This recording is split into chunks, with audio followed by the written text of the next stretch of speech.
Power sharing అంటే ఏంటి? Power అనేది షేర్ అవుతుంది డిఫరెంట్ లెవెల్స్లో. ఆ పవర్ షేరింగ్ అనేది మనకి ఇంపార్టెంటా కాదా అని తెలుసుకోవడానికి ముందర కొన్ని స్టోరీస్ ఉన్నాయి.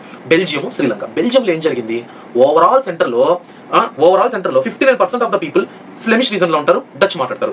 40% ఆఫ్ ద పీపుల్ వాలోనియన్ రీజన్ లో ఉంటారు, ఫ్రెంచ్ మాట్లాడతారు. రిమైనింగ్ 1% జర్మన్ మాట్లాడతారు. కానీ క్యాపిటల్ సిటీలో 80% ఫ్రెంచ్ మాట్లాడతారు, 20% డచ్ మాట్లాడతారు. సో ఈ టెన్షన్, ఈ అన్ని డిఫరెన్సెస్ వల్ల టెన్షన్స్ అనేది స్టార్ట్ అయినాయి. ఎందుకంటే ఫ్రెంచ్ స్పీకింగ్ పీపుల్ రిచ్ అనమాట, most of the power enjoyed by them అనమాట. సో ఈ టెన్షన్స్ అనేది స్టార్ట్ అయినాక అక్కడ ఏం జరిగింది? మీరే చెప్పండి. ఏం జరిగింది? కాన్స్టిట్యూషన్ అనేది 4 times అమెండ్ అయింది on the basis for the sake of their welfare. వాళ్ళు ఏమేం చేశారు? అకామిడేషన్ ఆఫ్ బెల్జియం లో వస్తుంది అదంతా. ఏం చేశారు? అందరికి ఈక్వల్ రిప్రజెంటేషన్ ఇవ్వాలి, పవర్ అనేది సెంట్రల్ గవర్నమెంట్ నుంచి స్టేట్ గవర్నమెంట్ కూడా ట్రాన్స్ఫర్ అవ్వాలి. నెక్స్ట్ కొన్ని బ్రుజెల్స్ లో మాత్రం సెపరేట్ గవర్నమెంట్ మెయింటైన్ చేయాలి, ఈక్వాలిటీ ఉండాలి అది కూడా. నెక్స్ట్ కొన్ని కమ్యూనిటీ గవర్నమెంట్, ఏ కమ్యూనిటీకి వాళ్ళ గురించి చూసుకోవడానికి కమ్యూనిటీ గవర్నమెంట్స్ అనేది ఫామ్ అవ్వాలి. ఇదే అకామిడేషన్ బెల్జియం. నెక్స్ట్ శ్రీలంకలో ఏం జరిగింది? శ్రీలంకలో 74% Sinhali speaking people, 18% Tamil speakers, 13% Sri Lankan Tamils.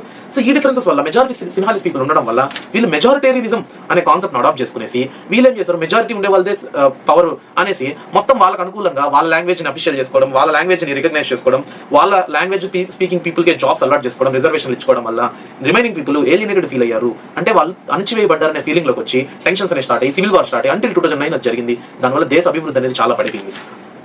So ఈ రెండు నుంచి మనం ఏం తెలుసుకున్నాం? పవర్ షేరింగ్ అనేది చాలా important. Power sharing is very desirable. How it is desirable? One prudential reason is there, one moral reason is there. Prudential reason ఏంటి? Prudential reason it is power sharing is help to reduce the conflicts between the political parties, social groups. Next కొన్ని violence తగ్గిస్తుంది, political ఇన్స్టెబిలిటీని తగ్గిస్తుంది. అదే moral reason ఏంటి? Moral reason ఉండడం వల్ల, moral reason వల్ల ఏం జరుగుతుంది? పవర్ షేరింగ్ అనేది దాని యొక్క ఎథికల్ వాల్యూ తెలుస్తుంది. ఎందుకు? పవర్ షేరింగ్ లో పీపుల్స్ లైఫ్ అనేది ఎఫెక్ట్ అవ్వకుండా ఒకరికొకరు ఈక్వాలిటీని మెయింటైన్ చేస్తారు. అందరూ అంటే లైక్ మైనారిటీ గ్రూప్ కావచ్చు, మెజారిటీ గ్రూప్ కావచ్చు, ఈక్వల్ స్టేటస్ ఎంజాయ్ చేయడం వల్ల సిటిజన్స్ పార్టిసిపేషన్ అనేది పెరుగుతుంది, ఏలియనేటెడ్ ఫీలింగ్ అనేది తగ్గుతుంది. సో ఓకే, ఖలీల్ డైలమా మనం స్కిప్ చేసాము. Forms of power sharing, 4 forms of power sharing. ఒకటి హారిజాంటల్ పవర్ షేరింగ్. హారిజాంటల్ గా సెంట్రల్ గవర్నమెంట్ లో ఇండియాలో మీరే తీసుకోండి example, legislative, executive, judiciary horizontal గా పవర్ షేరింగ్ చేసుకుంది. అక్కడ మెయిన్ యూజ్ చేసిన కీవర్డ్ చెక్స్ అండ్ బ్యాలెన్స్. ఒకదాని ఒకటి చెక్స్ అండ్ బ్యాలెన్స్ చేసుకుంటుంది. నెక్స్ట్ ఏంటి? Vertical power sharing. Central government, state government, local self government. అంటే సెంట్రల్ గవర్నమెంట్ అంటే లోక్సభ, రాజ్యసభ. స్టేట్ గవర్నమెంట్ అంటే legislative assemblies. Local self government అంటే మీరే చెప్పండి, పంచాయత్స్. ఓకేనా? ఓకే. నెక్స్ట్ కొన్ని పవర్ అనేది సోషల్ గ్రూప్స్ మధ్య కూడా షేర్ అవ్వాలి. దాన్ని కమ్యూనిటీ గవర్నమెంట్స్ అనొచ్చు.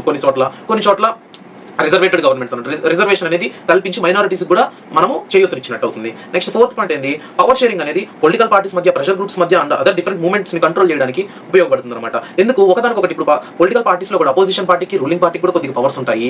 నెక్స్ట్ ఉండుకొని ప్రెషర్ గ్రూప్స్ తీసుకుంటే, ప్రెషర్ గ్రూప్స్ ఏంటి? పొలిటికల్ పార్టీస్ చేసే తప్పుల్ని బయటపెట్టే వాళ్ళనే ప్రెషర్ గ్రూప్ అంటాం. ప్రెషర్ గ్రూప్ అంటే ఏంటి? మీడియా కూడా ప్రెషర్ గ్రూప్ అనొచ్చు. ఏదైనా తప్పుని బయటపెట్టే వాళ్ళనే ప్రెషర్ గ్రూప్స్ అంటాం, విజిల్ బ్లోవర్స్ అని కూడా అంటాం అనమాట. ఓకే, దీంతో లెసన్ ఎండ్ అయింది. మొత్తానికి మనం అర్థం చేసుకునేది ఏంది? Power sharing is very desirable. It is very important.